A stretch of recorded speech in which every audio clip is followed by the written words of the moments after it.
I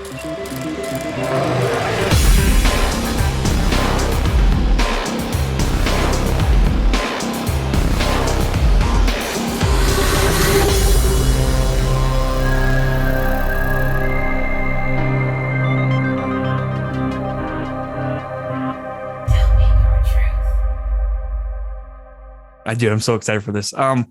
Yeah, like I said, thank you for coming on. I'm stoked, man. I know we live in different states. I believe you live on the West Coast somewhere, right?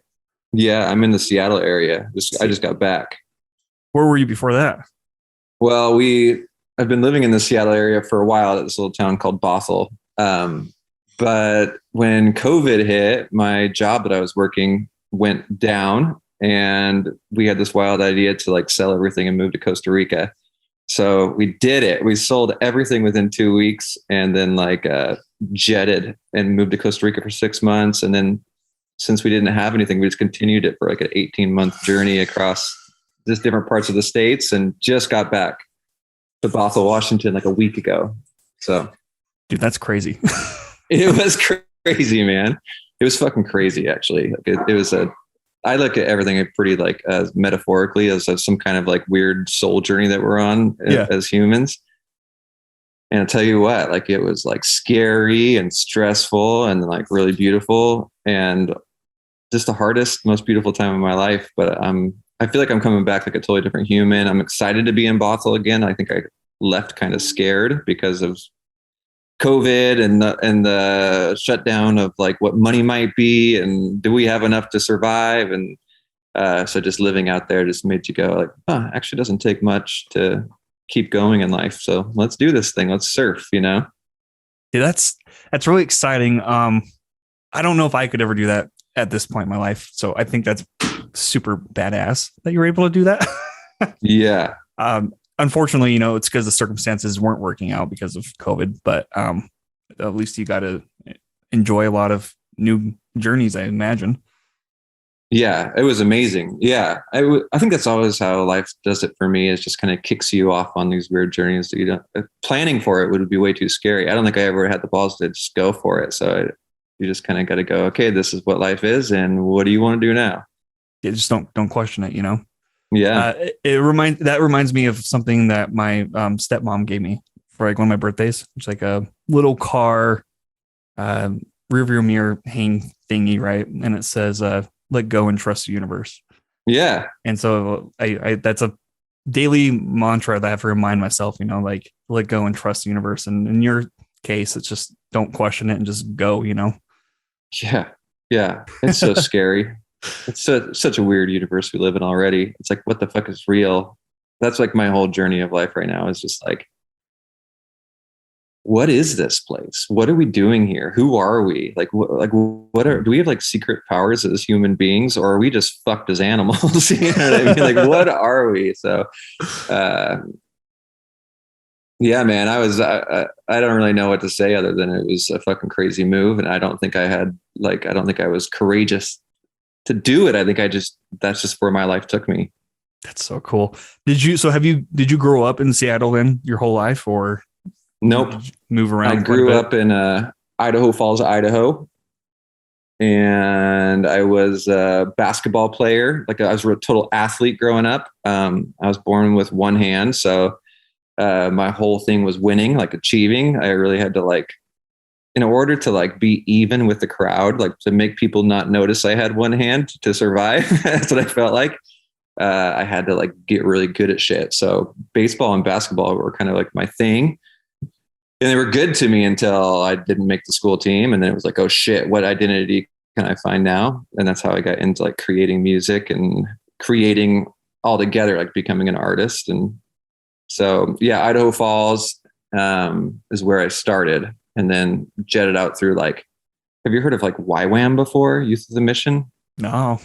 I don't know what your spiritual background is, but I grew up in Christianity, and it was like a Christian's missions organization. Okay.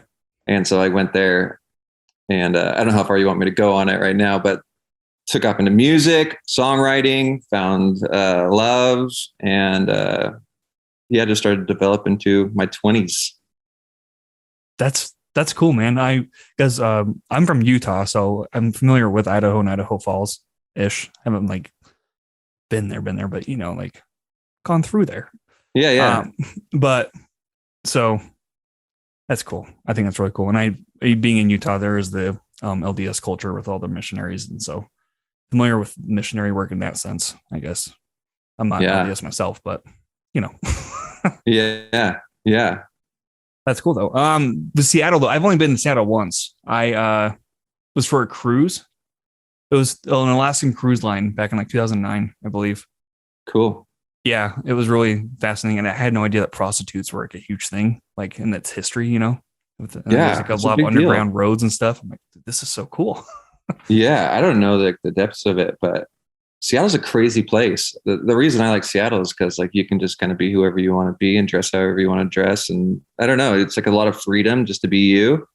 And a really weird surrounding though, because it's like a huge like tech hub, like where like Amazon is and Microsoft and all that shit. So being an artist in Seattle, it's an odd place because like everybody's like working their asses off, and I'm just like sitting on a couch by a fire. Like, what is the world? I find like a lot of like, am I doing this right, or do I really need to catch up? That's like the constant like questioning that goes on inside of me. But I keep on just like, meh, I don't think I want to catch up to what everybody's doing. So Seattle's good for me. Plus, I mean, it adds balance. I mean, you have the heavy workers in the tech industry, and then you have the lighthearted creative side. You have to keep it balanced. I think so too. I think it's like super needed. I have like a lot of thoughts on like what artists are for in the world. Like it seems like we're the feelers, like we're the things that like have all the receptors on our body that like feel all the information that everybody else can't feel. Yeah. And that's why, like, if you write a song, people are like, "Oh my God, you're speaking my language!" Like, I didn't know anybody would knew me that well, But I don't know you. I just know me, and we're all the fucking same. But I'm the one who can say, like, "This fucking hurts. this makes my heart bleed." And I think you're right. Like, I kind of need them to do what they're doing, so I can do shit like this on a computer. I don't know how to make this thing, but they need me to write the songs that like help them through their shit. Yeah. Okay. We're gonna dive into all that stuff. I'm excited for that. Okay. Well, let's have you introduce yourself real quick, so we could put a voice to the face and a face to the voice. Cool. My name is David Lunsford. I am a singer-songwriter. I'm also a intuitive life coach, spiritual thinker. These are just like the names I like to give myself. I don't know if anybody else is calling me these, but I like words like person who follows my dreams, a kind of like person that really pays attention to like my longing and my desire in myself. I'm a dad and a husband, and I'm just up to some wild shit. I feel like I'm up to some wild shit. I'm a weird person. And so I'm excited that you get to interview a weird person today. And I'm excited that this weird person gets this opportunity. So thanks for having me. Yeah, man. I know of you because I saw you open up for the Classic Crime. Yeah. And they were in Salt Lake right before COVID hit. Actually, it was like a month before COVID, went like a wildfire. Yeah. But I remember that night watching you play, and like you said, your music, speaking to people, I'm like, this guy's so fucking good. And like I had to like look you up on Spotify and save a song so I would like remember, because it's like an artist nobody's really heard of yet, And then after that, dude, and I mean, here we are now, so I'm glad I got to see you play live and share your wisdom and your love for music, Thank you. Yeah, that was a wild tour. Like I'm not, I used to be a touring musician. I used to play all the fucking time. And then I stopped doing that. And I know Matt McDonald from this spiritual community I used to work at. And he was going on tour, and I just asked him if I could go. It wasn't because it was just like, hey, do you mind if I tag along and maybe bring my acoustic and play a few songs? So no one knew I was on the tour. Like I wasn't a name. I don't even think I was listed on the fucking, like if you went to to Classic Crime shows, I wasn't even listed. So it was fun. And I was with all these rock bands with my acoustic guitar. So I would just show up and stand up and like on the stage and just be like, bet you didn't think you were going to see this tonight, and just like fucking dig in and play. But that tour was a gift. It was funny too, because we were like, or I didn't even know about COVID then, like coronavirus it was called at that time. And everyone in the band was like joking about it on their social media stuff. And I was just out of the loop. I'm like, I have no fucking clue what you're talking about. And then when we got back and it was like, thank God we did it then. We wouldn't be able to do it. Like 1 week later, I don't think we'd be able to go on that tour. Yeah. It's wild how quick that took off, but it was a really fun tour because I mean, I saw the Classic Crime. They were my second band I ever saw live back in like '08. Yeah. But each time I've seen them, they've gotten smaller and smaller in venue, which I think is really fucking rad. Yeah. But like their music's also gotten a lot better, you know, like, and so to see you like in that small venue, it was like a really personal experience because it was like so small, you know? Yeah. So I thought it was one of my favorite shows I saw that year. So thank you. Yeah. And you added to that for sure. Thank you. So what you found music through, you said through the missionary work? Yeah. Well, my whole family was musicians. Okay. Growing up, I just had one hand. So there was a problem. Like all my like brothers and sisters, like were in piano lessons and stuff like that. And my dad was like this like cool rock kid who like opened up for Sonny and Cher at some point. But I didn't even ask me to do piano lessons because I was just like took off in sports was my thing. I had choir, but I had like this really like either really high before puberty voice. And then like when I did puberty, I went like real low. But when I went to Montana to be a part of this missions organization, it was like loaded with really good musicians. Like music was the thing there. And I went there for sports. Like I went there to like play basketball overseas. And but I was writing this poetry too, to like love of my life back home in Idaho Falls, Idaho, when I was just like, I was like 17 years old, you know? Yeah. And since everybody was in music and basketball wasn't working for me, I started like getting these melodies and I just wondered like, maybe I could become a musician. Like maybe this would be a cool thing. And I just started like writing music like mad, but I didn't play any instrument. I had this one guy named Aaron Sternke, who was like a badass musician. Like he could play like every instrument there was. And he was also my small group leader there. We did these like small groups. Like you could just like come and I don't know. It was a weird place. But he would like encourage me to sit down and sing my songs to him that I had written. And he would play guitar and we would tug this 4-track recorder around.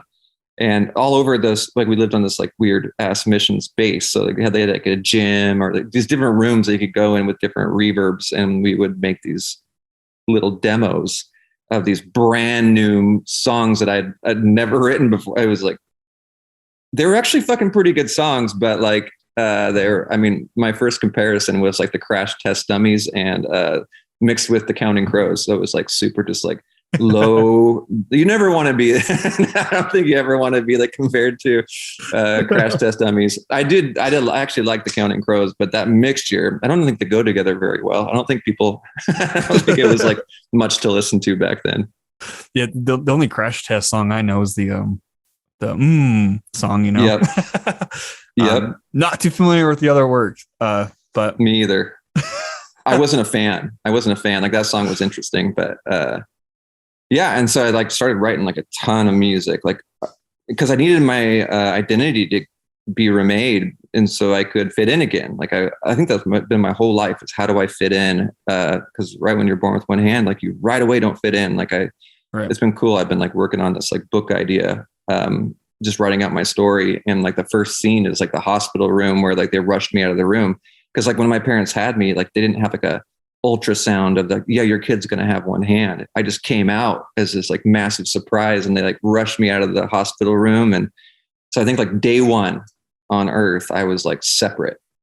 And so to be with the crowd was such a big deal that when I started playing music, I just fucking wrote and wrote and wrote and wrote and wrote. And then someone helped me develop like a pick thing that I put on my wrist. And it's like this like a watch strap that has a pick sewed to it. It's not high tech at all, but it made me play. And so I played like within the first year of music. Like I wrote, like, I think like over 100 songs and I had my first like demo out and it got picked up for like radio play. I was like 18 years old and it was just like this massive, like ushering into the music world and no one wanted me there. I felt like all my musician friends were like, you're an athlete. Like my brother, he was like the musician I looked up to in life. And he was like, I don't think you should keep on going. Like, Oh my God. he was like, I think that you're an athlete, man. And like, but that kind of stuff would just drive me. So I just kept on going, and it became like, I mean, 17 until now, I'm 40 years old. It became like the thing that like has helped me. So what kind of music did you grow up with then? That kind of Oh, inspire your sound? yeah. I mean, the music I grew up with was church music, like worship music, and Yeah. then like Boys to Men. Never heard of Boys to them. Men, because my parents wouldn't let me, like all other music than church music was like secular music. Right. So I wasn't allowed to listen to it. And Boys to Men is like this old boy band, you know, from way back when, that like sang songs like I'll Make Love to You. And they also sang songs that just like hinted at God. And so I would take the songs that hinted at God to my parents and be like, can I listen to this stuff? And I was listening to songs about making love, which was funny because like I went to this church one time and they were singing the same melody to I Make Love to You to I Will Worship You. And it's like this like crossover of like, just like, I don't know, man. I don't know how much background you have in a church, but it's interesting. It's an interesting place. Yeah.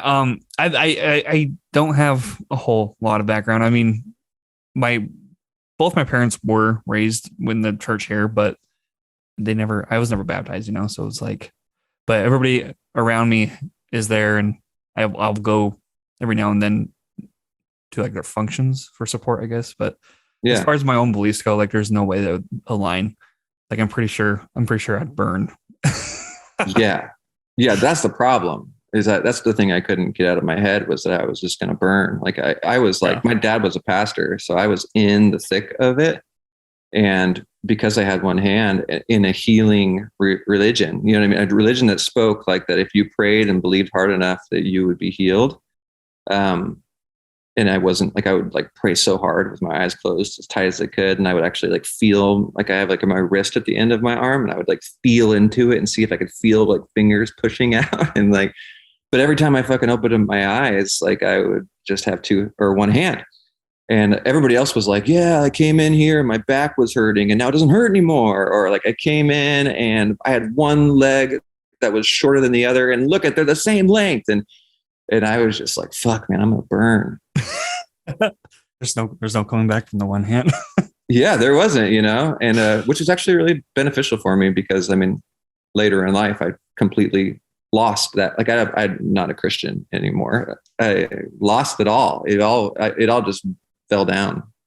So when did it fall down for you? Do you want to go talk about that at all, or Yeah, I'd love to. where were you at in life when you kind of came to that realization that it just wasn't working out for you? Yeah. Well, it was another one of my identities. Like I really like was a good kid. Like because of like it not, my hands not healing, I figured like the only way I'm not going to burn in hell is if I just really live by the rules. And so I was just a fucking good kid. And I became kind of like this leader in my spiritual community back in just at really early age. And I couldn't, or I would be like a referee. I was a referee for all my friends, like just like, you're doing shit wrong. And I wouldn't say that word, of course, but you're living wrong. You're going to burn in hell. And so I was this very like strong leader in Christianity. And then I went to Youth of Mission and became a missionary. And then I started writing rock music and went in a rock band. But I came back to worship leading around, I don't know, in my 20s. And I put out this record, a worship record, after all of these rock records that I had put out. And I got hired at this church in Seattle. That's how I came to Seattle. It was called East Lake.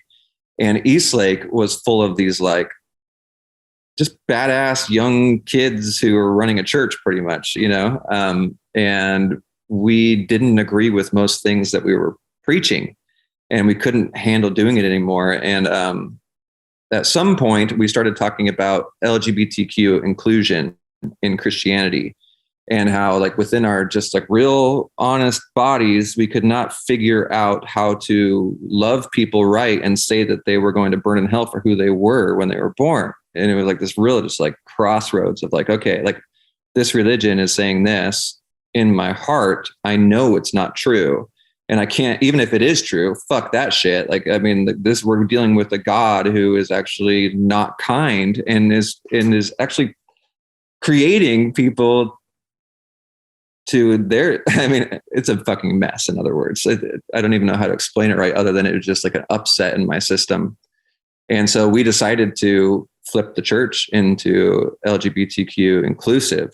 And, when we did that, I was it was a very big church. It was a mega church. It was like 5,500 people a Sunday. Damn. It was a cruise ship. You know what I mean? And when we just fucking, we didn't know how to do it right. So we did it very, very quickly. And I don't think a cruise ship turns quickly. And so it flipped and everybody was just pissed. And like, that's the thing about Seattle is it seems like a really progressive place, but Christianity is locked on these things because everybody's afraid that if they disagree, they'll go to hell. So everyone left, and it was like this big, huge, just like crash that like just messed me up, messed my friends up. And it just like almost, I don't know, it just made Christianity just make no sense anymore. It made like that form of love make no sense anymore. And it just kind of just dropped off of me quickly. Like it went away. Like my belief in God went away. I actually like totally didn't believe in any kind of spirituality for a while. And so that was the wreck of it. I've since like kind of like just realized that David as a human is very spiritually inclined. Like I just fucking love spirituality, but I like wacko spirituality. Like I like all the things that people would say that's woo woo or maybe even bullshit. Like I fucking love getting into like psychic shit and psychedelic therapy. And I like Deepak Chopra and Ram Dass. And so I went way off the rail. I'm way off the rails. You're talking to a fucking crazy motherfucker. You seem normal to me, so it's probably true. So when that fell out, like, did you guys did you quit then essentially, or did you kind of get fired? Can you get fired from a church? Is that a thing? Well, we didn't. Yeah, it is a thing for sure. You can get fired. I mean, churches are just businesses. You know what I mean? We act like families, but when the money goes away, it turns really quickly into a business. Yeah. But on this ship, we all flipped. And none of the staff ended up believing in God anymore. Like the whole staff just totally lost it. And then we like kind of started just saying that, and the crowd got smaller. I think we got down to like 200, 250 people or something like that. But the gatherings became more beautiful because we were all in therapy. And we were all like healing past trauma in our lives and like uncovering patterns of like defensiveness that we were walking and going, shit, man, we don't even have the capacity to love anybody or let anyone love us because we're so defensive from our wounding growing up, that we began to like love people like way more deeply. And I mean, it became a place where like anybody from any background and any spiritual belief or no spiritual belief came. Like we had people from everywhere, and we didn't have a answer. It was all just like, we don't know why we're here. I mean, like these weird ass monkeys that have turned into human beings for some reason have some kind of spiritual drive. So we're here for that. What the fuck comes from when we just show up? And we were singing, I mean, for all the beginning, I wrote most of the music for that community. And then at this point, I didn't even know how to write for anything. So I was just like, I'm just going to write my own shit. And we would play like John Mayer. And like, I don't know, we just played whatever the fuck had a positive spin on life. So yeah, I'm running out of where I'm even going with that, but I didn't get fired. It just, when COVID hit, it was just the end. We couldn't do it anymore. We couldn't even meet publicly. So It was like, all right, time to move on. That's fascinating. So when you kind of moved away from that, then like, did it affect your because you were raised Christian, like from a family, did that affect that relationship at all? Or yeah, oh yeah, it was a wreck, man. Like it was really a wreck. Like it with my own family, like no one understood me, and everybody thought I was just trying to be this like kind of rebellious force. Like, and I wasn't trying to be mean to anybody. My beliefs just fell out from underneath me, and I didn't know what to do about it. You know, I didn't have any like ill will. It was just gone.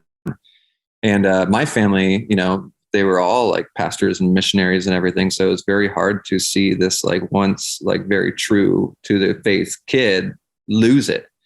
And same with from my friends and even my music following. Like I was writing like worship music that was like really degrading to a human. Like if I don't know if you ever to go to a church and listen to worship music, it actually has like a lot of stuff that's just like, I'm the worst person and you're the only one that can save this worst person. Thanks so much for looking past all my dirtiness so you could love me. And I just like, don't even, like these days, I'm like the coolest guy and you should love me because I'm fucking rad. You know what I mean? I'm learning how to love myself more.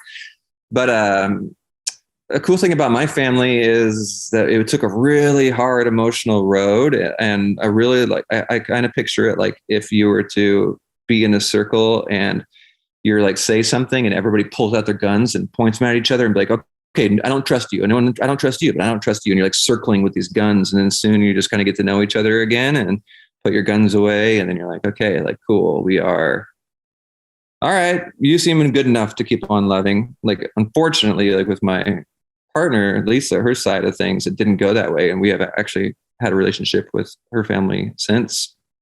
It hasn't been, it's not a fucking cool, shiny road. I think it's like, it was heartbreaking and it still is to a lot of extent. I only ask because here, I mean, like when people leave the LDS church, and it causes families to easily break apart, and it's sad. It's really sad. Yeah, heartbreaking.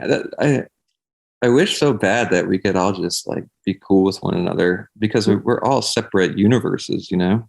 Yeah, I mean, you would think, right? Like, I don't know. Yeah, you would think. You think it'd be that easy, you know? But I mean, a lot of it too is just like because identities has to do with like ego, right? And so when you're faced with your own ego, it's scary to kind of look past that and see who you really are, you know? Yeah. Yeah, that's the thing. Is all these like agreements that we have are really just defending these, like this our ego. Like we're defending this part of us that's like defending us. You know what I mean? So we're protecting ourselves from really even looking inside and going like, okay, what's hurt here? What, like, how can I help myself? How can I help you? Like, what do I really have to offer? Like I've found that's what's crazy is in a religion that like spoke of healing, I didn't touch my healing until I was out of it. Like I've experienced so much healing on the outside compared to what should have happened on the inside, you know? So looking at it now, would you change how anything played out? I don't know. It's been a pretty cool ride. Like I kind of look at life like that though. Like, I mean, like I live a fucking crazy life and it comes with a lot of painful situations, but I think the pain is just because I'm still like wanting to hold it together.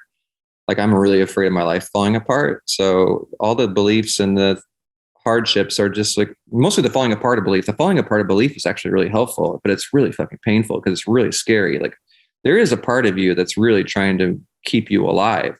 It thinks that like you'll die tomorrow if you stop believing in Christianity, or you'll die tomorrow if you stop saving your money up like a madman, or you'll die tomorrow. You're going to die tomorrow. You know what I mean? You might, but probably not. Like most people are the worries that you're probably going to die of something you're not worried about, like most likely, you know, but it's amazing these bodies and these underworking structures in our bodies that are just like, don't fucking cross that road or you're going to die, when really like everything you dream of is across that road.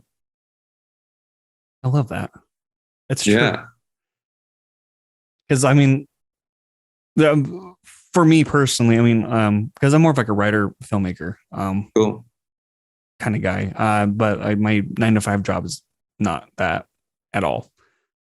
But each day I'm inching more and more toward the passion behind, you know, the trueness behind it. It's like all it takes is to say I'm done. Yeah. And then you're on your road. But like it's that scary thing of like, what about money? What about, you know, family life? What about, is there's like all this what ifs, but the what ifs is like the one thing that could kill anything. Yep. Unfortunately. It's sad. Yep. It's annoying.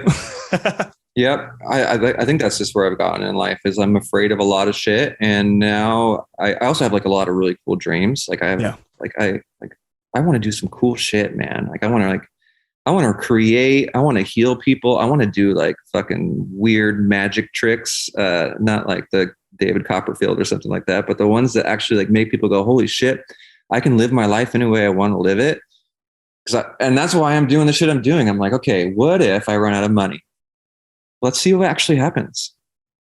What if I move to Costa Rica? You know what I mean? That was a big challenge, is when the ship of like a secure job went down of Eastlake, the community I was a part of.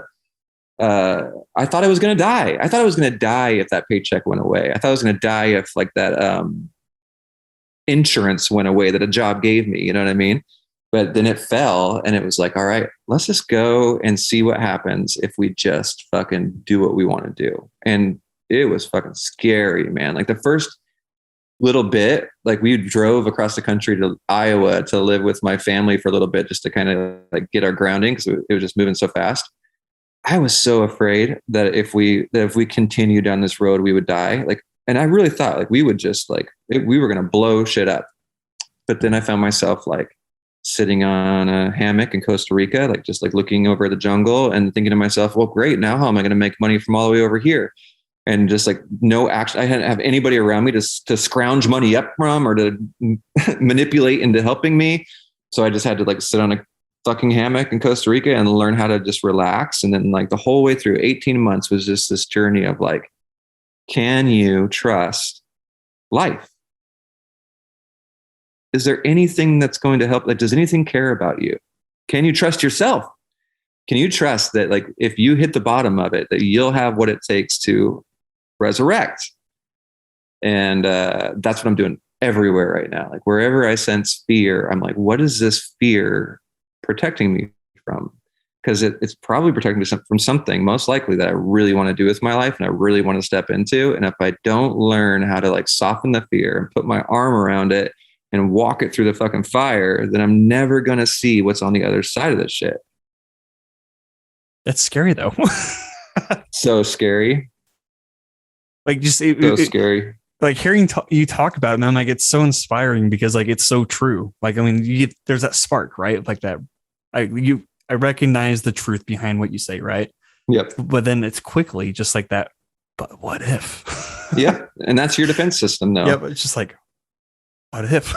Yeah, that's what I think the nervous system is. You know what I mean? Like I think in our bodies, like we have built, like at a really young age, whatever kind of hardship we experience, we've built the ego, right? And the ego is kind of like, I think it's actually more than just fucking metaphor. Like I think it's our nervous system. Like I think that when our eyes see something or when we sense something that's dangerous, I think we shoot down through our electrical system some kind of protector that goes like, you're going to run out of money, like whatever the voice is, or you need to prove yourself right now, or don't listen to that guy, or you know what I mean? Like that sounds too wild. Like all those thoughts are just a built-in part of your nervous system that's trying to protect you. And so I think that like our job as humans is we've got to learn how to realize that's what it is. It's actually not you speaking in your head. That's a big deal to realize, and then go, cool. So if it's not me, it's this protection system. And if it's protection system, then do I agree to it? Do I agree to live behind this like electric fence with this dog collar on? Or am I willing to start moving through it slowly? And then when it just fucking like realize that I can make it through it, then just fucking go. Like, let's go.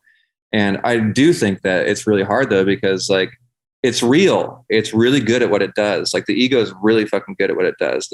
The defense system is so good that you built. You're a genius at what you built. It's crazy. But I think that it takes like working out your body.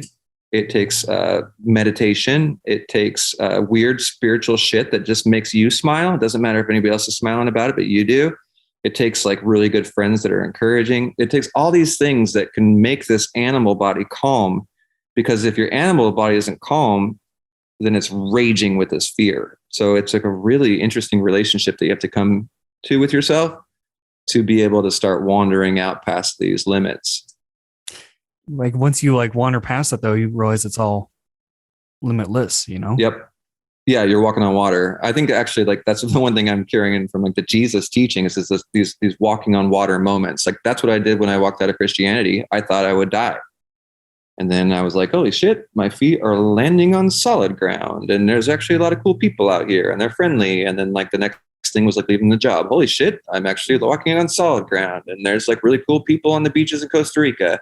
And then just thing after thing that you just, and you need to take note. I think that's another thing, is like take note of the areas that we were once afraid in that you've passed, and see that you've done this before. We've done this before. We've done it a million times. I mean, look at our whole culture is about doing this. We're afraid of a certain thing, and then we find ourselves like imagining a new future, and we walk into it and create it. And then now we're here.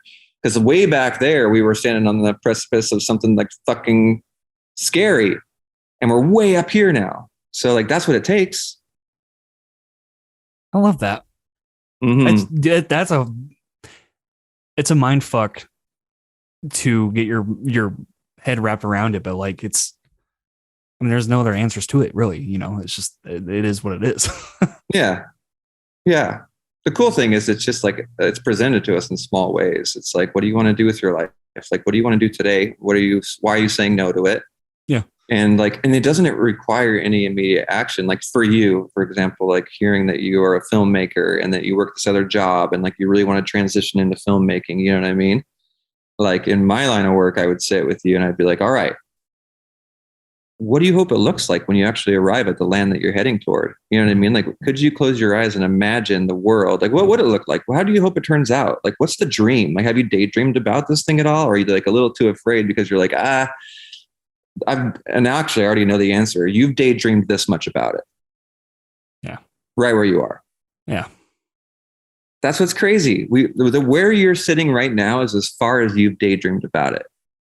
It's as far as you've created the story about that tempted you to walk this far. This is the story this is the bounds. You were walking in the bounds of your life.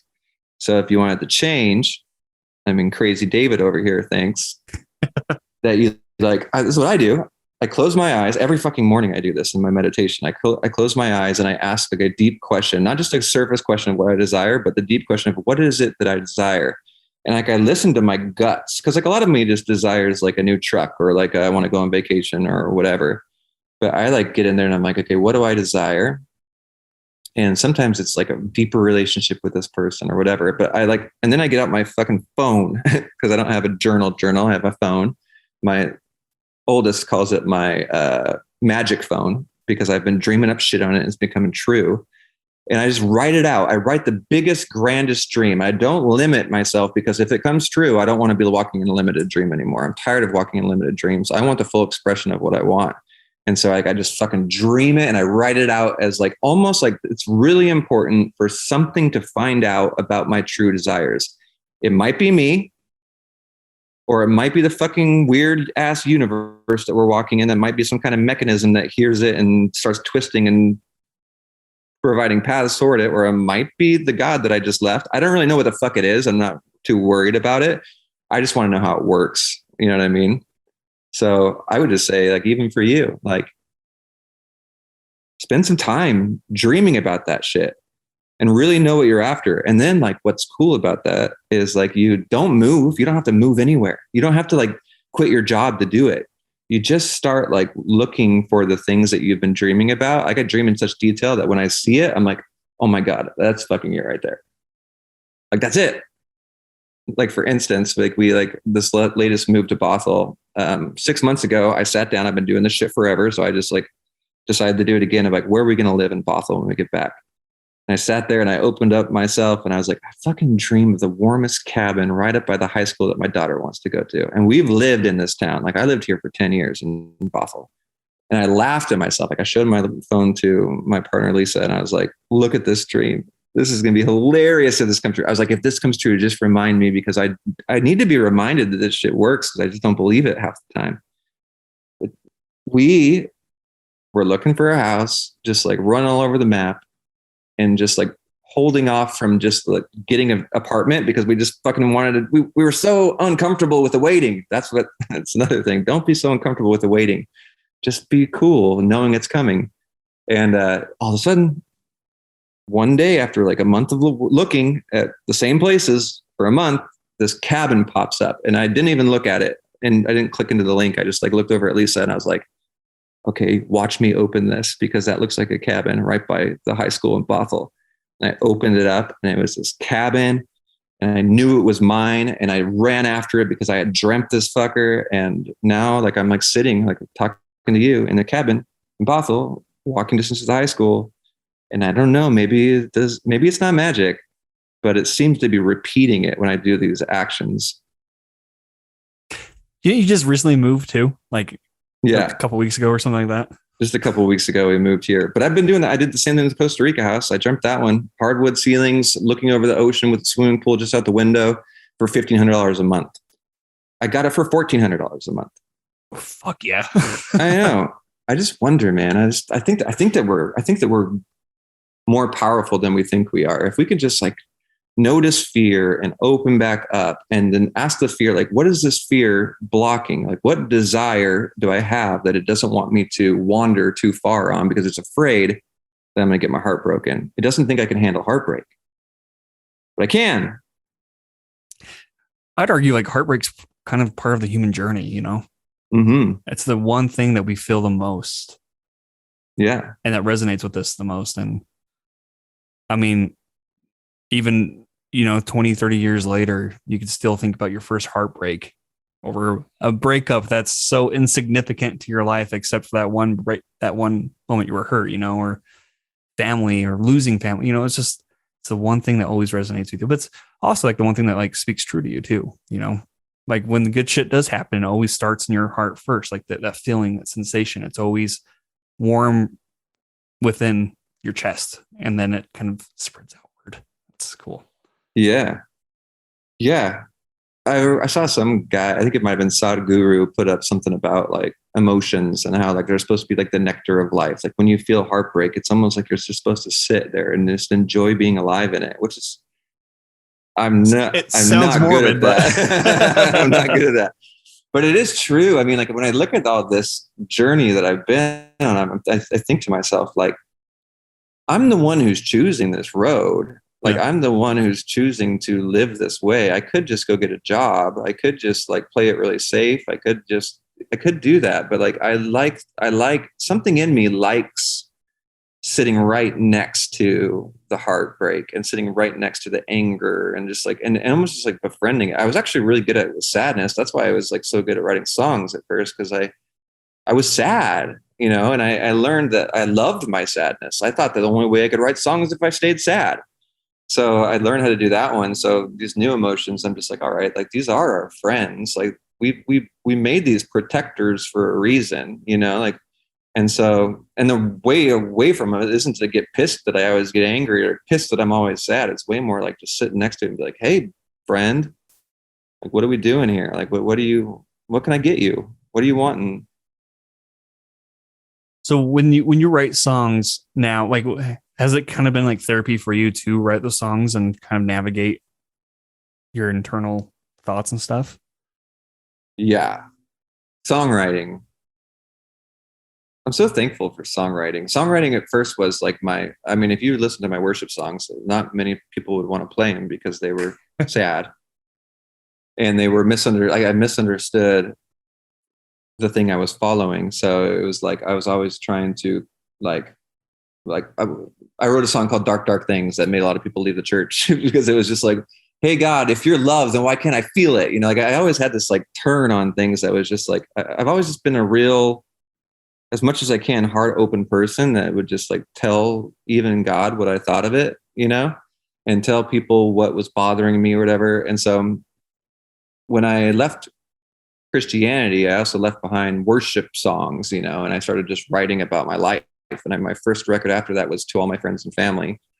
And it was like this note, and the note was to like everybody that was like leaving me in life, like, hey, just so you know, like I love you. Like I'm not like trying to be this way, So like at that time I used songwriting as like an avenue of communicating what I wanted to communicate to my friends and family without having it, because it was so broken and so emotional. Everybody was so freaked the fuck out, and me too, that I couldn't like have a clear conversation and just say like, here's the things that actually like, I'm not trying to be mean. I just love you a lot. You can see here's my process of how I've gone down this.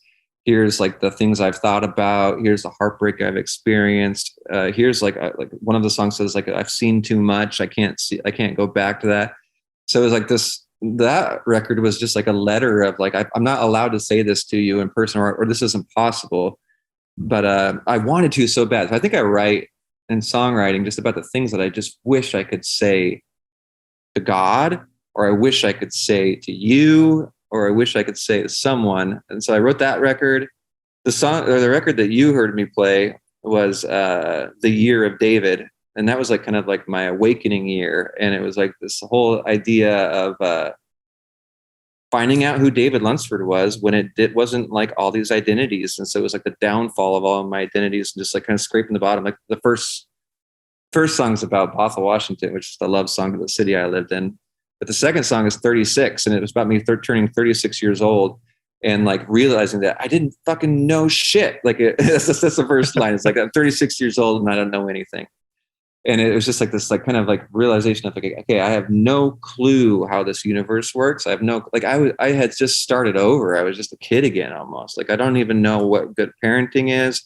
I don't know what a good relationship with my partner is. I don't know who my mom and dad are. Like I had gone through so much therapy and like beating pillows up that like were certain people in my family and my friends that like hurt me. And so I was just like, I don't even know how to fucking move in this world. And so that record was like this kind of like slow, just like evolution of the year of starting from not knowing shit to like becoming really familiar with what actually like lit me up inside and like made me like happy and made me sad. And like I've always been a very introspective person, so it's just like a real vulnerable expression of like, I think this is who I might be, is The Year of David. And now I'm writing a new record that has been since we've taken off to Costa Rica, and we have experienced like the breakdown of a whole bunch of shit. I mean, there's just so many, like, I'm in a constant uncovering, like, what is marriage? What is family? What is relationship to my kids? What is, what is this world? Like, do the walls actually fucking bend? But most of this new record is on relationship and the ups and downs. I mean, this year's been a motherfucker, man. This year has been like, I mean, sitting on the fucking balcony of a place looking over the ocean, the jungle, and also like dying inside of the middle of the summer. Like I have a new song called The Saddest Summer. And it was the saddest summer I've ever experienced. And like thinking of when you're a kid, how summer was just it, you know what I mean? But it wasn't. And yeah, so I guess songwriting to me is just like, does anybody want to know? Yeah. That's what I'm saying. It's just like that. Those are the songs. Like if anybody wants to know, here's the story. Oh, I love it because for me, I feel like writing, because I write scripts and all that for shorts and stuff. But I mean, there's also poetry and short stories and all this stuff. And for me, it's a way to navigate, how I'm feeling or stuff I'm going through.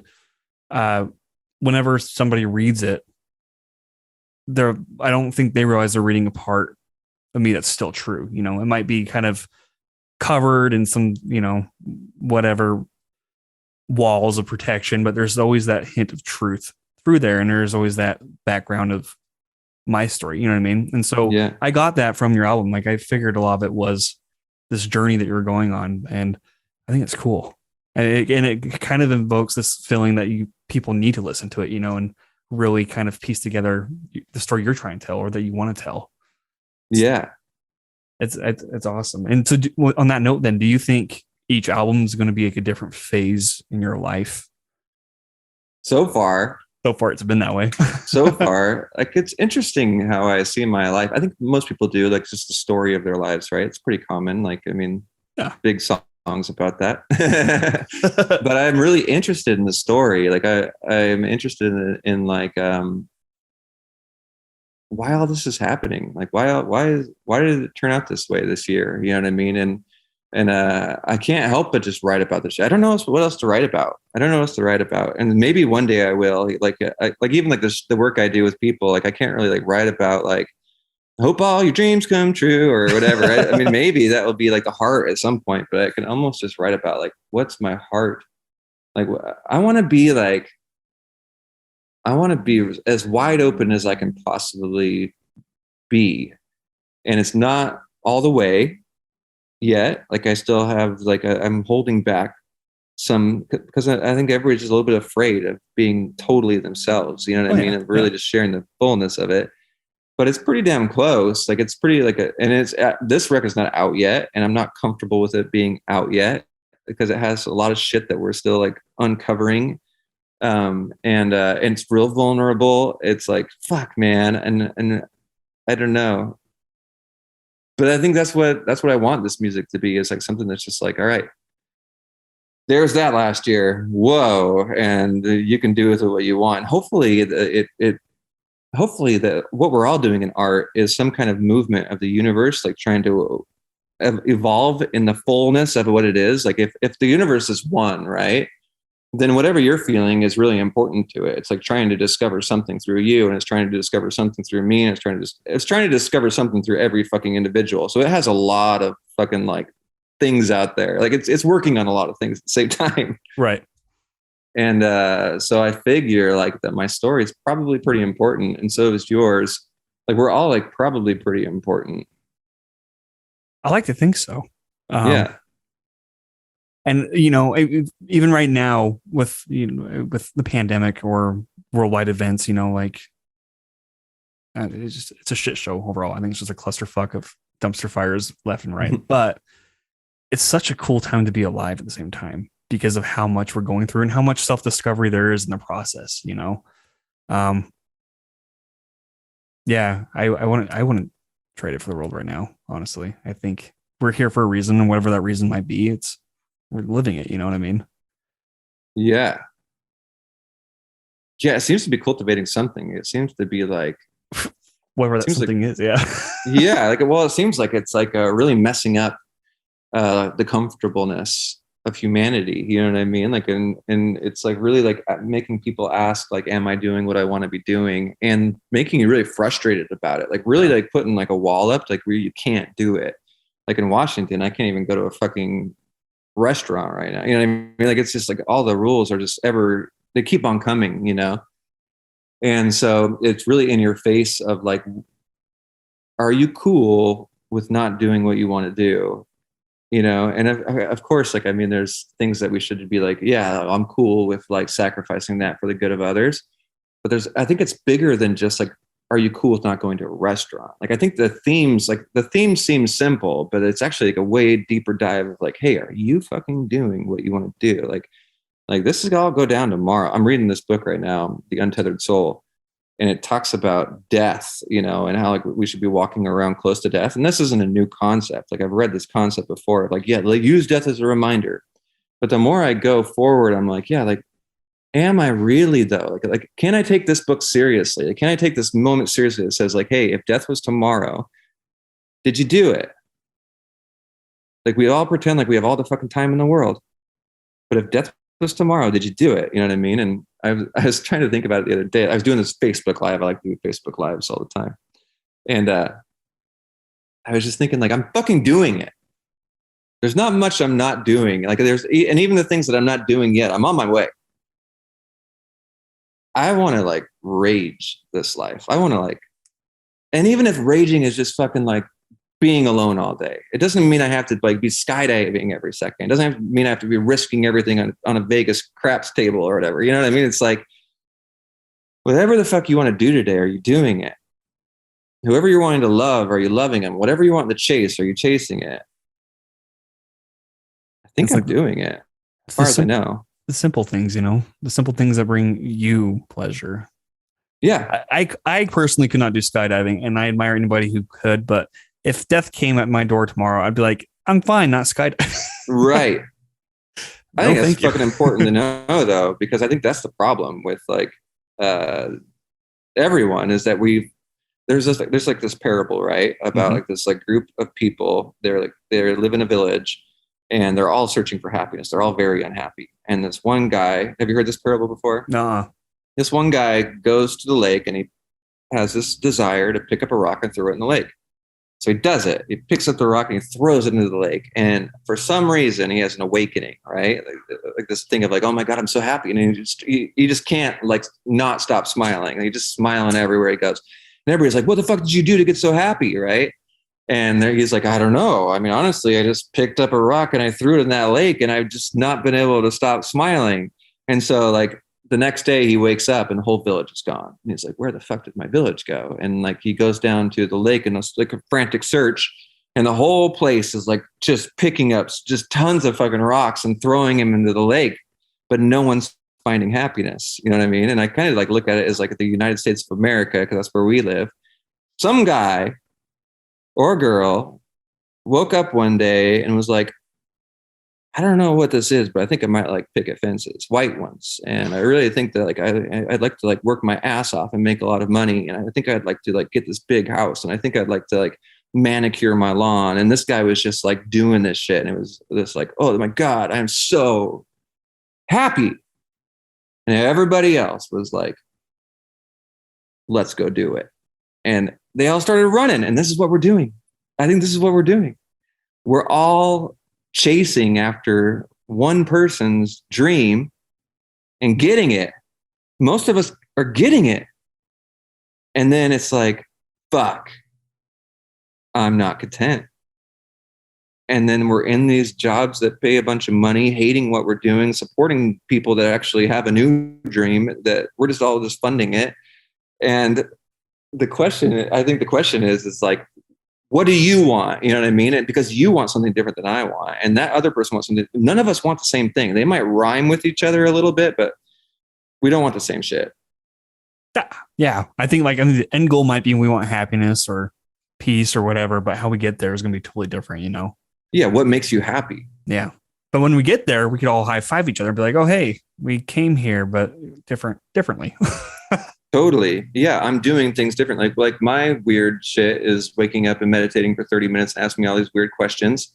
And then I get up and I read for a while. And then I'm doing this like life coaching stuff. And that's really fun for me. And I'm taking walks the whole day. I'm like searching my insides for any kind of like resistance or like emotion that's like I don't really love. And like, what is that? And I open myself up and like I'm just observing the world and I'm wondering what it's about. And I have all these spiritual ideas and I like to say them on Facebook Live to like one or two people that might stop by. And I like to sit in my song, like play my songs. And I like to, in other words, like I'm living this life of like, I don't know what everybody else is fucking doing. It seems like they're over there working construction, you know what I mean? Which is maybe their thing. Maybe their thing is just like, I love getting up and like putting my work boots on and tightening them up with all those metal clasps. And I like getting in my work truck that's dirty and smells like the dirt I was just in yesterday. And I go and I get in the tractor that feels like it's so fucking loud and I can powerfully move the earth and then like resurrect these buildings, you know what I mean? Which is fucking awesome if that's what you love. Like there's so many avenues and it doesn't, and some people are like, I don't really care how much money I make. And some people are like, I want to make all this money. And some people are like, I don't really care if I ever find a relationship to be married. And some people are like, oh my God, I would just give anything to be married. And, but we keep on trying to form this like thing that everybody can point at and say, this is it. When I really think it's just like, what do you want to do? Like this is it moment is realizing that you're it, you know, like, yes, so. You're it. It's really important. If you're not asking yourself what you desire, you're missing out on your original ideas. It's true. I love that. It's so cool, man. I mean, like the power of the mind, you know? And I mean, depending on like where you want to go with that, even, you know, like with, like you said, the construction guy, if he's loving it, that's cool. And if the teacher loves it, that's cool. But it's like they're all creating their own realities in that sense, you know, and it's the only moment you both coexist. I mean, objectively, you're coexisting at the same time here, but like is when you interact with them. That's when the universes kind of collide, you know, and cool. Yeah. And the cool part about that, cool, dude. It is cool. It's cool though, when you like are doing what you want and then you meet someone doing what they want and you don't really care what they're doing. You do because they're happy. Like you're like, that's so fucking badass that they're doing that. But like, right. I mean, honestly, like when I get together with certain people, sometimes they're telling me what they're doing and it makes me realize where I'm unhappy with what I'm doing because I'm like, oh my God, should I be doing something different? But if I'm totally happy with what I'm doing and you're saying what you're doing, I'm like, oh, that's so fucking cool. I'm totally doing what I would do. So like if we all were to actually just chase our dreams, I think there'd be like a lot of peace because our defense systems wouldn't be trying to separate each other. It's like, I don't care if you're doing that. It's fucking cool. I don't what do I care? Yeah. Way cooler conversations when you don't give a fuck if they're cooler than you. Have you, when you were touring, like, do you have any like favorite cities that you actually visited? I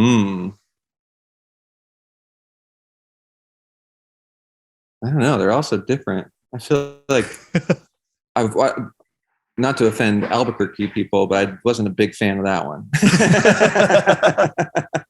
I remember going to Albuquerque and being like, oh shit. But it wasn't just necessarily the town, but it was like really cold and deserty. And the place we played was like this, like, just not everywhere else was like these really cool, badass rock venues. And they were like, I don't know, it made me feel cool playing them. But this place like was like, oh no, we are playing in this weird room that's not a venue that had like they're plugging in their speakers right now. And it was just like not my favorite. But I mean, it always feels cool to go through like LA and like San Francisco and like I don't know. I like them all, honestly. If it has, I like them all. I like them all. It's just so fucking cool to ride along and just be like, I'm just here. And are you always surprised by the turnout? For the Classic Crime, I was. It was awesome. I had never been on tour with Matt before. I met Matt a while back in my spiritual community, and I knew the Classic Crime because I used to be in a band called All But Screaming, and we both played Cornerstone Festival together way back in the day.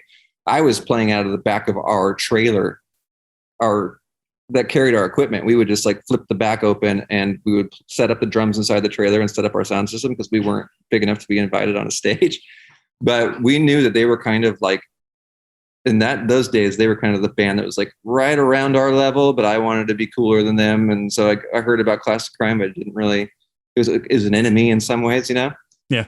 But then running into Matt here in Seattle, like we ended up getting along really well. He's one of the sweetest guys ever, most generous guys ever. And like has always just been so supportive of me and my music. And so it was wild to be able to ride along with him and to see like, whoa, like I didn't know that like as many people followed the Classic Crime as they do. It was like fucking inspiring. It was like, man.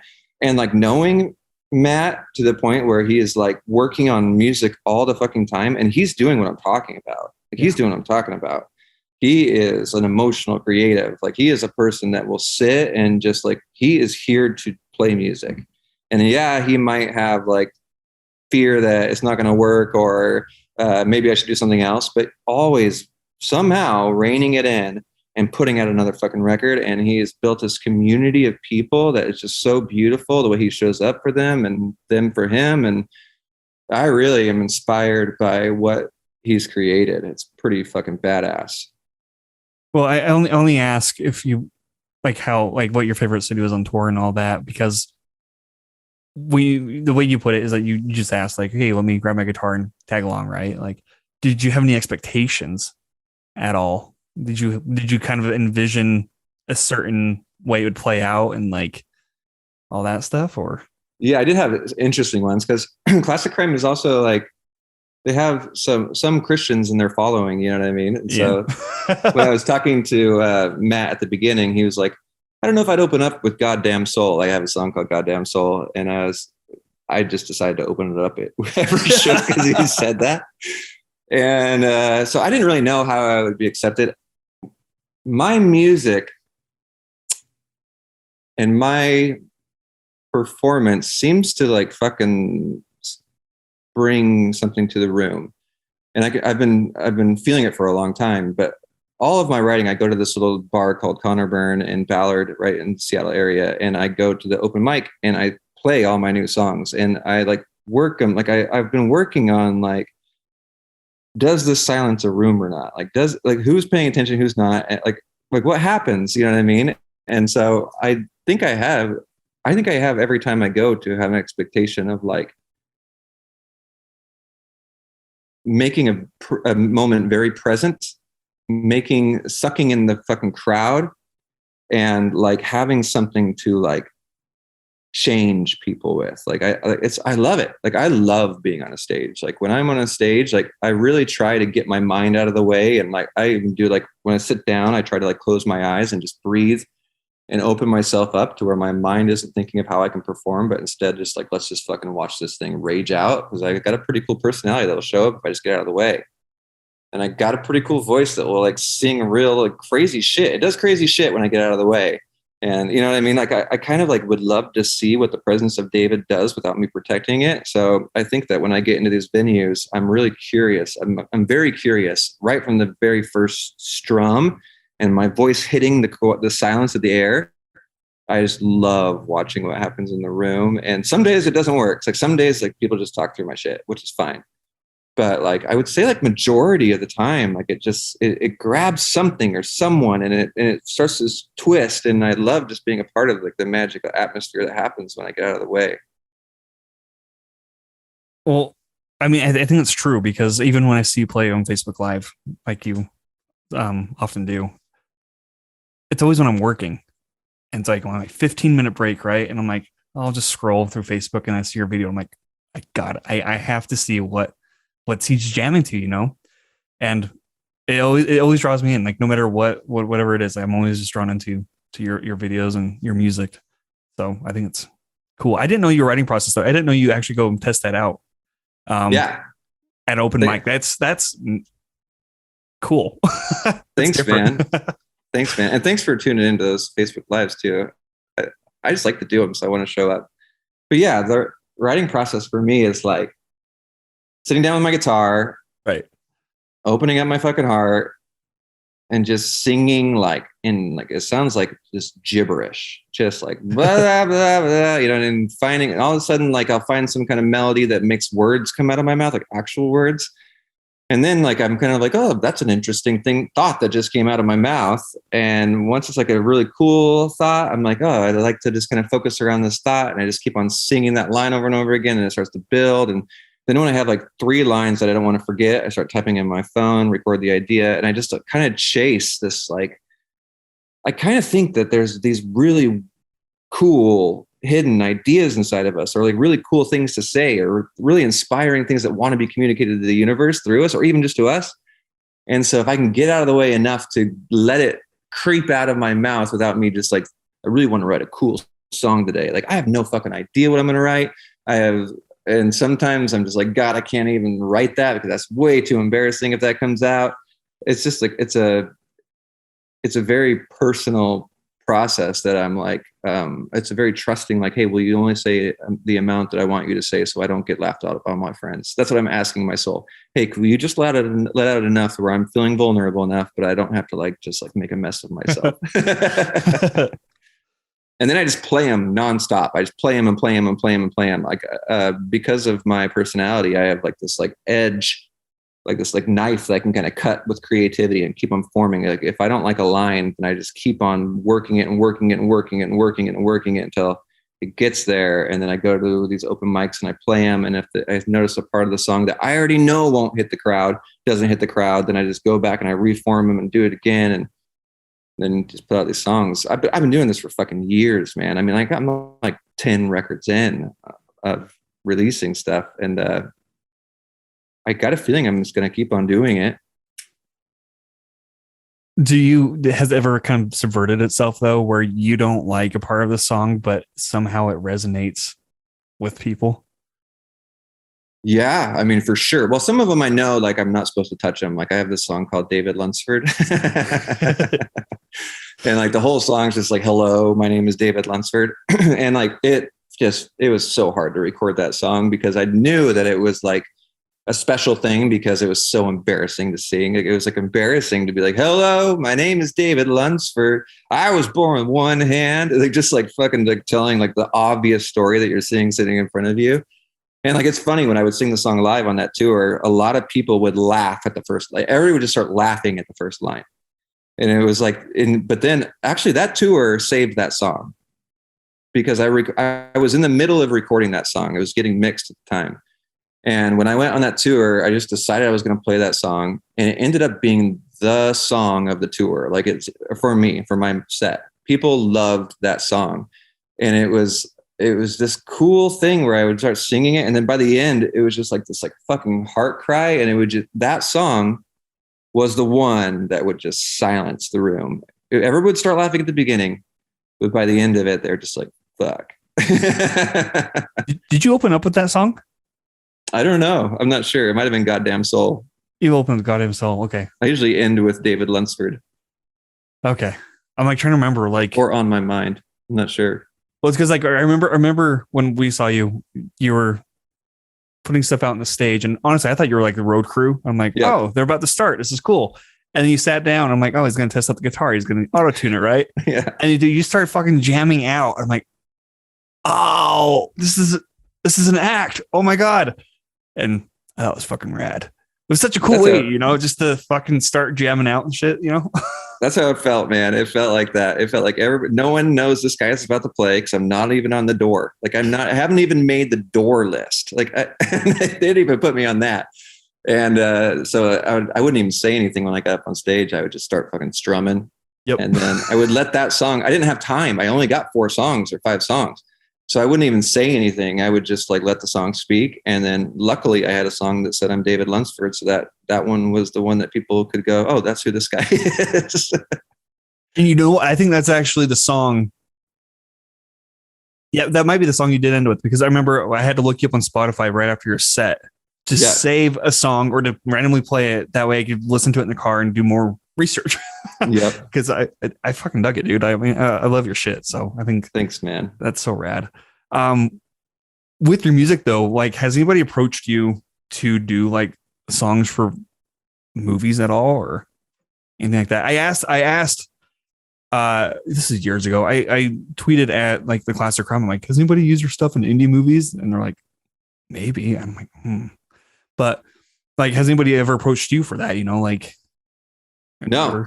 Well, someone did it as like a short film thing, but I don't know if I ever like even saw it. They just asked me if they could do it, and they did it, and I never heard about it. So maybe they did, maybe they didn't. That's been a dream of mine, though. I mean, like that. I think that's when I write these songs, they're so story driven that I could just see it. I could see them doing that, and it's been a dream of mine that I've been like kind of like I haven't actually thought of that one for a while, but like I got a feeling.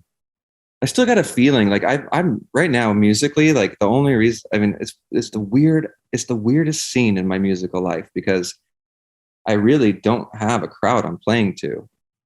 I act like I do, like I think it's important. But when I released to all my friends and family, one of my songs hit some fucking playlist or a few of them on Spotify, and they got like that album has over 1 million listens. But it's like all because of, but no one knows who I am. No one knows who I am. But I just keep on acting like this is really important because I really feel like it is. I don't know. That's why even on the podcast or on the live I was doing that you were on, I was like, hey, maybe I could be on your podcast. But no one knows who I am. But I feel like I don't know. I feel like maybe they will.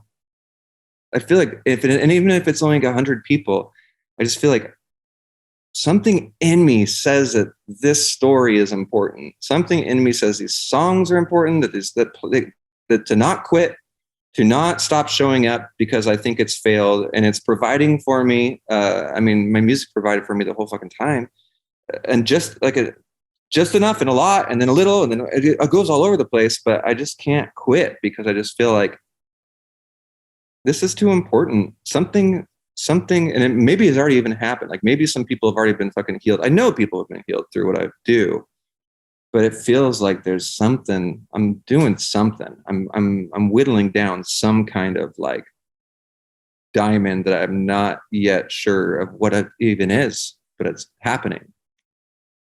But it's exciting, kind of figuring that out, right? Oh like yeah, it has to be exciting. Like, oh yeah. Yeah, it feels real exciting, and sometimes I feel like sometimes my insecure side like wonders are we just, should we be keeping up? Like I said at the beginning, you know what I mean? Should we be keeping up? But another part of me is just like, let's fucking beach this ship, man. Let's if I give up now in all these areas of my life, if I give up now, then I'm fucking, what am I doing?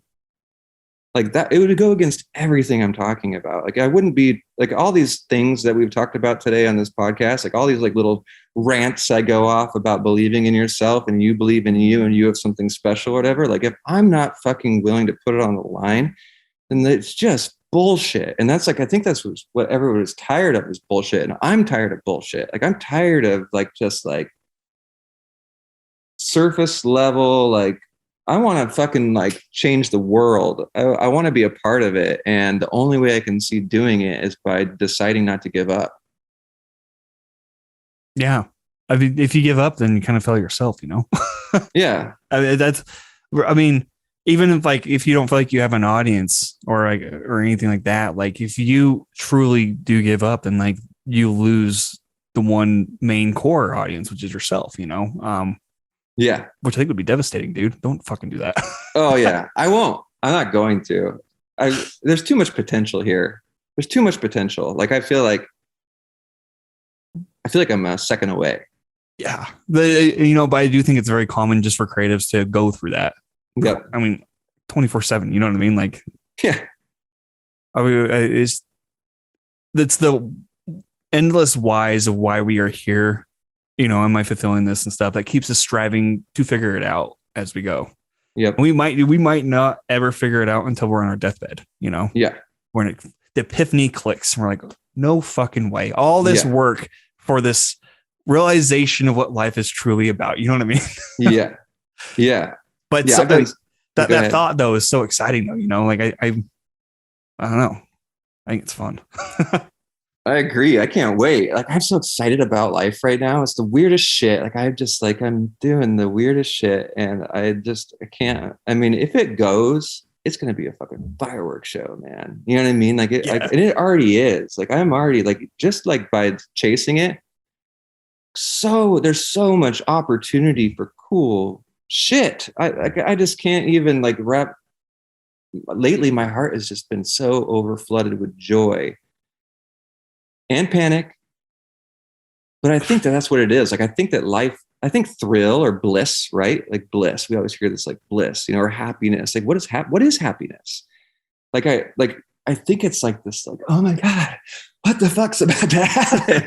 Like in a way that's just like, I just feel like I'm on the edge of my seat as the observer of my life, just going like, whoa, man, you are fucking doing it. Like, and what? And I have a total chance to just dive into the fearful shit. This is going to blow up.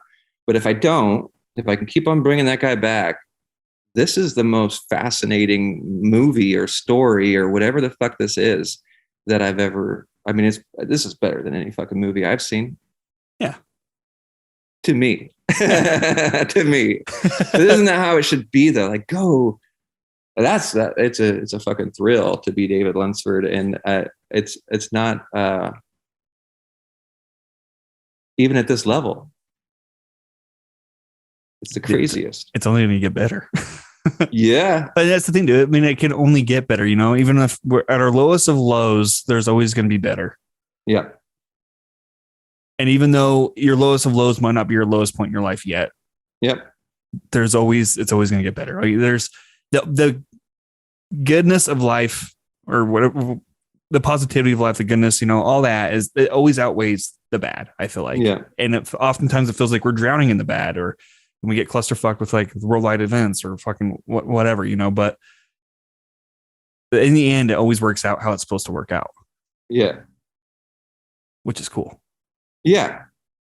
Yeah. At least it builds the container for it. Like, I think this last summer was like the fucking worst for me emotionally. Like I really dove down to just kind of like when I left Christianity, like, and left the stage of music and left everything, you know, left to go to Costa Rica was really shiny on the outside, but it was like the killing of identity. And when you get all the way down there and you're just like, who the fuck am I? That depth of darkness, like it's the thing that no one wants to see. It's what we're all, that's why we're not all quitting our jobs and like fucking going for our dreams, because we don't want to feel that. I have been protecting myself from that. You know what I mean? And I was Yeah. down there, and I was actually on this little LSD microdose this day, and I shouldn't have taken it because I was already very emotional. I knew I shouldn't have taken it, but this is what I do. And so I'm down here in just this abyss, and I it's actually where I wrote the Saddest Summer that's going to be coming out at some point, and I was just like, holy shit, this is the fucking bottom. And I looked around inside of myself, and I was like, this isn't so bad. Like, it was horrible, but like a part of me was like, this is pretty cool. Like, this is like real dark and like real, but like it gave me this like kind of like, oh, like I wrote down in my notebook that day, like, you are a dark traveler, like, and you can walk with people down really dark roads now because you had the fucking guts to go here and see that you can live down here. Like, I could live down here. It sucks. I don't want to live down there. I'm going to pivot somewhere else. But I lived it, and I did it. And it's made me fucking better. Like the joy and the bliss that I'm experiencing now, I've never experienced this level of excitement, but because I'd never walked that low before. I'd never been that low. And I'm thankful. That's what, when you asked about, like, would you change anything? I just can't. I mean, I don't even know. You can't. But I couldn't imagine who I'd be without all of these tragedies. You know what I mean? Tragedies in quotes, because I just wonder if these are our unearthing moments. Yeah. Dude, I love it. The complexities of life as a whole, yeah, I personally, I wouldn't trade anything. I wouldn't change anything in my life. I mean, I often joke I would, like, oh, hey, my next lifetime would be great if I was a fucking Bill Gates and just had all this money. But yeah, the question I also ask is, like, oftentimes people are like, well, if I won the lottery, that'd be so great. I'm like, okay, but what would you learn from that? Mm-hmm. Like, what would you do with that? Mm-hmm. You wouldn't learn anything. Like, what's the point of winning that if you're not going to learn anything in the process? You know what I mean? Mm-hmm. So I don't know. As long as you're learning, and you always have to have friction to grow. Without the friction, there's no growth, and without growth, it's just staleness, and staleness is boring as fuck. Yeah, I just don't think there is life without friction. Like, I think the guy that wins the lottery, or the girl who wins the lottery, I mean, like, it's welcome to it. Yeah. Welcome to. I mean, what are the fucking rates of suicide when you win the lottery? I think they're pretty high. Is there rates of suicide? Yeah, it's like it's not good. You know what I mean? And then, like, what are like the percentages of people who are happy, who have a ton of money? I mean, and why do I build that perception of it? Like, why do I spend time making that? Because I'm afraid I'm going to make money. Like, I'm never going to have money, so I defend myself by saying everybody's going to die if they get money. That's the weirdest thing too. I hope I get a whole bunch of money. Like, I really do. Like, that'd be so fucking fun to play and swim in money, like fucking DuckTales. Yeah. I don't know. Like, I feel like if I can, I don't know, man, whatever it brings, I think that no matter what life hands you is a covered, like, riddle to be worked out. Fame, loneliness, fortune, nothingness. Like, it's all just like this, like, who am I with this? Is this me? I don't know. Welcome to it, man. Welcome to it. Now, do you think a lot of, because I feel like creatives are more inclined, like, as you said in the beginning, like, to be more in touch with, like, emotions and feelers, do you think the average person who's not, like, inclined to be a creative, like, do you think they often go through this who am I, what am I, like, what's my meaning here phase, or do you think they often go, like, on auto drive of just living? I don't know. I mean, I know that I have friends that don't seem to be in touch with their emotions. So I don't know if that's the way it's communicated. I think that, I mean, honestly, I think that everybody is fucking creative. Like, I think that humans are creatives. Like, I think that look at what we're doing. Like, walk around. Everything that you see has been created, other than, like, the trees, by humans. You know what I mean? Like, look at all this fucking buildings and the cars and the spreadsheets. Like, that's one group of people that is always like, I'm not creative. I do spreadsheets. But I don't know. You created that. And then if you really get fucking weirdo deep, I mean, if you're creating your whole reality, like, so I don't know if everyone's asking what they desire, but I think everybody should be. I think if everybody is aware that like the actual life they have right now is to the extent of what they've dreamt up, even the negative shit. Like, I mean, it's like, I kind of think that like when you dream a big dream, what happens next is not you just stepping into that dream. Like if I dreamt of being a millionaire and like maybe I'll win the lottery tomorrow, but usually what I've seen in my own life occur is I start receiving lesson after lesson, obstacle after obstacle from the universe in my life to go like, okay, we need to break down some fucking patterns if you think you're going to be a millionaire. Because I think if it dropped $1 million on me tomorrow, I might be one of those people that couldn't handle it and get really depressed. You know what I mean? Like this is what happens. So like, I think that like dream your biggest fucking dreams and then pay attention to what happens next. Because what happens next is usually a whole bunch of resistance, uncomfortableness, like really hard conversations, a whole bunch of fear. That's why like people like quit their, like you want to quit your job, you can like talk yourself up to the very edge of it. I'm going to go do this. And maybe you even secure the next job, but you still can't quite do it because I don't know, it's too much change. It's too much change. And they fade back.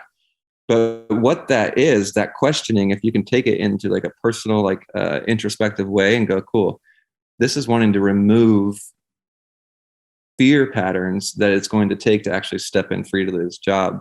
So I think that everything that comes up in your life is like a really big opportunity for growth, like you've been saying, and like that's what everybody's saying. But I think that in my own life, not just to spit out words that sound cool, but I really do. Like, I think that like open your heart every time it closes and ask yourself, why did it just close? What am I protecting myself from? Why am I afraid? And if you're afraid of something that you wish would actually happen, then it's time to move through the fear. If you're like, you don't have to do everything, like I said before, but if it's stuff that's holding you back from really what you want to go see if it would work, time to work through it. I love that. I never thought of it that way. Like if it's fear holding you back from doing what you're doing, like, you know, it's time to face it. I think it's cool. Yeah. It's really cool. I just want to ask you one random question real quick, and then we could maybe kind of wrap this up.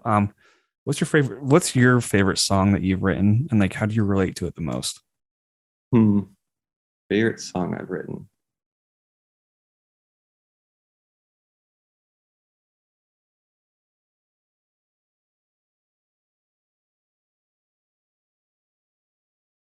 Okay. What is it called though? Overgrown Railroads is probably the favorite song I've written. It's off of my To All My Friends and Family record.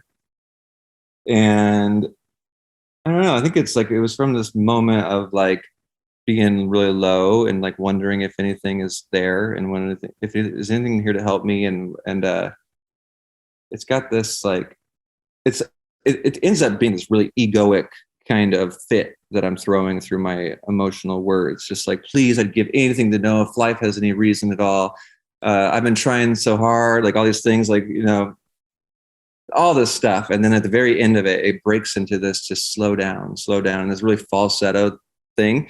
And I almost like see it as like my egoic fit of emotions that I was throwing, my scared self, and then hitting this sense of peace. And then like the spirit coming over, or like the untethered soul, or like the one who knows where we're going inside of David, just like singing in this. And I love that it's falsetto in this moment. It's just slow down. It's like this real gentle, broken, not shiny, like, but this calmer almost. It's almost like a mother that came over me, with just like, hey, slow down. Like, so I think it's the one that I love playing the most, probably because it grabs people pretty intensely, and it was so yeah, that's probably my favorite. And that brings me to another question: like, how do you decide which songs get put in like your set list? Yeah, which ones do I want to be playing? Do you like pull them out of a random hat? No, it's which. It really is. It's which songs do I want to be playing? What am I excited to play?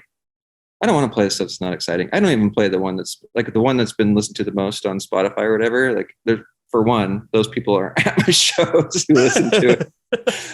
But the other thing is, like, I just like I want to play what I'm excited about. And so usually, I mean, if you've been on my Facebook Lives, usually it's my newest shit. I usually just play my newest shit because it's some stuff I'm most excited about.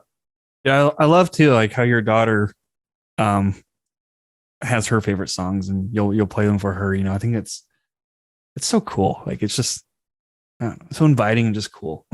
Yeah, yeah. My daughter Lucy joins us on all our me on all my lives and picks the songs and sings real loud. And that's how it's always been here. Like even like right now, like my daughter's doing schoolwork in her room. My partner's doing work over here, and like they were like, "Should we go somewhere else?" I'm like, "No, I mean, why? Like this is what we fucking do. Like I love just like living life with my family, and so it's a gift to have them on the lives as well."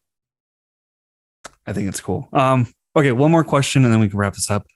I like to kind of end these just with like, what's one piece of advice that stuck with you throughout the years, and like, how do you apply it?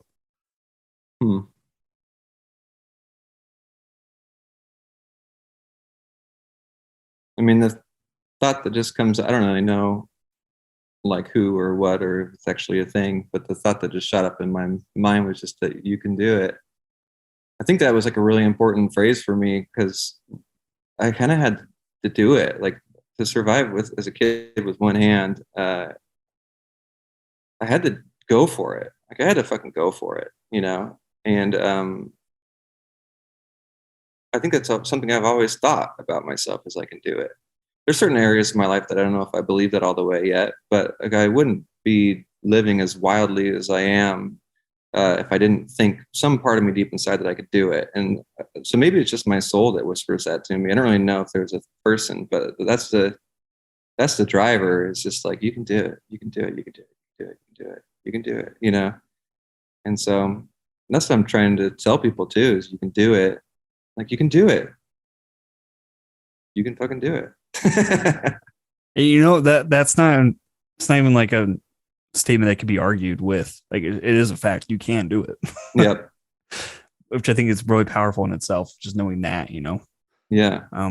But well, do you mind if I plug a couple things real quick? Yeah, I was going to ask you, where can people find you and what are you working on and stuff? Awesome. Thanks. that's literally like what I was going to end with. Cool. Perfect. So I have this website. It's called emotionalcreative.com. I'm doing some badass work in the world through intuitive life coaching, which is what I help people like realize what they desire, like underneath all those patterns and underneath all that fear, like what is the fear pointing at? And I help people like really step into a wild kind of life where they actually go for their dreams. And I've seen like time and time again, like people realize them, and they don't have to be like moving to Costa Rica and selling everything. They could just really be like, I really am afraid to talk to this person. And then we work on that fear, but I love working with people in that way. So if you are sensing that you're like just kind of guarded, or you're wanting to live a life just a little bit out of the bounds of what you're living right now, or you're just a little bit unsettled in what you're up to, like I'd love to work with you in coaching through that website. My partner and I, she's also a coach on there. My partner and I do community book groups. I'm doing one like right now. This will probably come out after it starts, but on the Untethered Soul. I do one on the Alchemist. I'm going to be doing one on the Four Agreements coming up. I love meeting with people and encouraging people to move past their fear boundaries. And so it's going to be really inspirational there too. Musically, you can just find me on Spotify, David Lunsford. And then I really like to be on Facebook. David Lunsford's on there. And then like, if you're going to follow me anywhere on social platforms, I would say Instagram, and that's just @_David Lunsford _. Please fucking like, I want to create a community that we're all like talking about the weird ass universe we live in and the weird ass defensive patterns that we're sitting behind and the weird ass fears that we're conquering. So please join me. I love it. I don't think I'm following you on Instagram. I'm going to check after we get done here. Cool. I'm going to be mad if I'm not, because I'm like, we've been friends on Facebook for, I think, a couple years now, but maybe a year. It's been a year. No, 2 years. No, 2020. Yeah, it's been a couple years almost. Well, cool. Thank you for coming on again. I've had a fun time talking with you. Yeah, make sure you check out all of his stuff and his website. And if you do follow him on Facebook, his Facebook lives are really fun. So there's that. Follow the podcast, and David, thanks again.